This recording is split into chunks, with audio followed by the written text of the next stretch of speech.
necessary relationship with Mother Nature, which has been so despoiled, often in the name of religion, false religion, by the dominant religion of the empire. So I just think that religion is up for grabs today, but I think just like Jesus did it, you know, he took his religion, which was very convoluted in his day, and very complex, and also a big chunk of which is sold to the empire, and he did this tremendous boiling down, this distillation.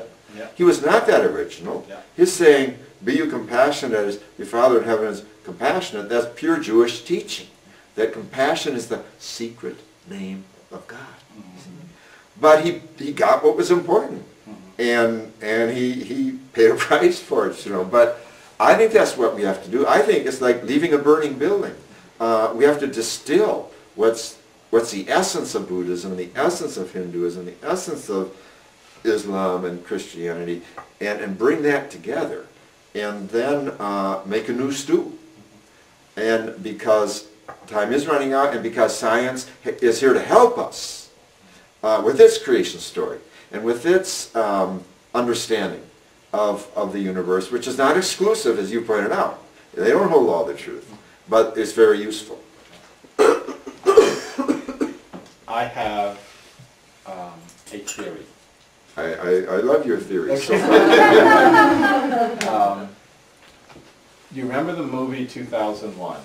Okay, so you got a bunch of apes, and they're squabbling over water, and then this monolith comes and teaches one group how to murder efficiently, and that's called progress. Okay, and then all this stuff happens, and you actually get to a space station, you get to the about far side of the moon, and you get to the next monolith, which you can't get to unless you become a technological species.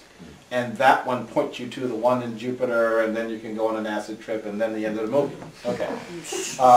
You'll remember that one, right? Not quite that one. A certain interpretation. Watch it again. Yeah, when I saw it, I was in the right state of mind, too. Okay. But instead of a monolith, what if there was an intention? And what if the intention was to take a part of the master plan and give a part of that master plan to each and every significant culture on the planet? And the only way you could see the whole, the only way you could get the instruction is to put all these things together. Okay, to put all those jigsaw puzzle pieces together, and then you see the picture. I first thought of this when I was, some years ago, I was in Sri Lanka, and Joanna Macy was there, and we were over at Dr. Aryaratne's house, and we were just talking, and for some reason, the issue of forgiveness came up. And I just asked, okay, I've got two Buddhist scholars here, is there a concept of forgiveness in Buddhism? And they kind of hemmed and hawed and thought about it, and they said, no, there's no concept of forgiveness, there's a concept of karma, okay? And like, I can't forgive you for something. I can't seek forgiveness from you for something. You know, there's just karma between us. And I said, you know, that's really interesting, and I'm really glad there's Christianity because I need a lot of forgiveness. You know? And so, as rich as Buddhism is, and as rich as Christianity is, they each have these kind of like missing elements. And then as I've studied more and more of the world's faiths, and including the indigenous faiths, the earth-centered faiths, that each one of them is showing a piece of this puzzle in its own, and when we get to be mature enough that we don't kill each other, that we're actually listening to each other, we will then get the full picture. Then we'll be able to understand it. But the fundamentalists in each group say, no, my little picture is the only possible picture, okay? It's the only possible way of seeing this. I think your statement, my well is the only one with water in it. Everybody else, I don't know what you're doing over there. I don't know what that stuff is you got, but I'm the only one with water, okay?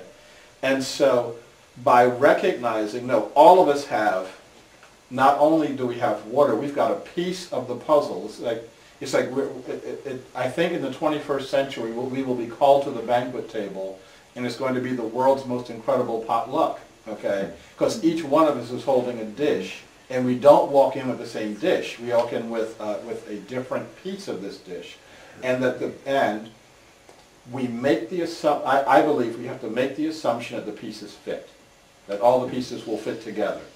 If I go looking for differences, if I go looking for the difference between Christianity and Buddhism, for example, I'll find it. If I go looking for the similarities, I start seeing a completely different connection. They start looking as though they come from the same seedbed, which they do, I believe. So I'm thinking it might be time to, I'm feeling a little pent-up energy back here.